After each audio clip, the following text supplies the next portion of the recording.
This is a video explaining the major writing assignment, Arguing for Art Photography. The goals of this assignment are as follows. First, to understand Baudelaire's argument against art photography. To analyze how Braun's photography could be used to support Baudelaire's argument.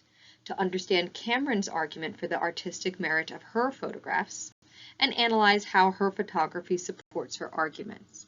And then finally, to develop a thesis that incorporates both visual and textual analysis. There are many resources for this essay from the past 2 weeks of course content. So in week 4, you should return to Cameron's Annals of My Glass House, the primary source you read. You should reread Easby's Smart History essay on her photograph, Mrs. Herbert Duckworth. You should watch the videos and the other readings that are on the Cameron page within Canvas. You also already have selected some quotes from her essay for the Choosing Quotations assignment, and then you have visual analysis of her work within the Strategies for Art Photography discussion. This week, you're reading Baudelaire's Modern Public and Photography, and you'll be discussing it within the discussion as a class. You also have links and a biography for Adolph Braun within the Canvas links for our week. All right, here's the question. The public fiercely debated the artistic merit of photography in the mid-19th century.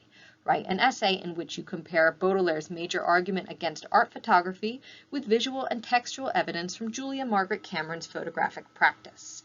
Your thesis should describe both Baudelaire's argument and the stylistic strategies Cameron uses that counter his claims. So here are your 2 visual examples. On the left, Adolph Braun's Still Life of a Hunting Scene, and then on the right, Cameron's Mrs. Herbert Duckworth. The introduction paragraph should summarize Baudelaire's argument against art photography.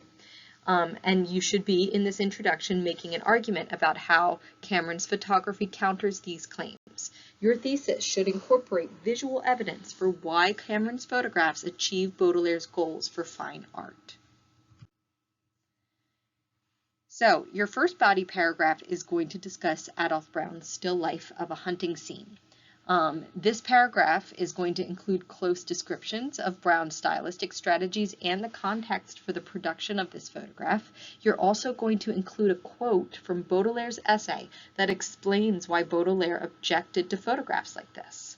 Your topic sentence should include specific visual analysis of how Braun's photograph supports Baudelaire's claims that photography cannot be artistic. Your second body paragraph will be devoted to Cameron's work. It's going to include close description of her stylistic strategies and the context for the production of this particular photograph. You're also going to include a quote about why she thinks her photographs qualify as art photography. Your topic sentence should include specific visual analysis of how Cameron's photographs achieve Baudelaire's goals for fine art. And then you'll have a conclusion that's just really restating your main points. So, general grading information. Your essay should be 500 to 700 words. That's about 1.5 to 2 pages double-spaced. You're going to need to cite your quotes, and it's just very basic. I just want like a parentheses of Baudelaire and what page number, similar with the Cameron. For more explanation, I recommend that you return to the major writing assignment explanation on photography, science, or art. If you start at minute 440, there's a lot more information there about what I'm expecting for these essays. As ever, if you have questions, please don't hesitate to reach out.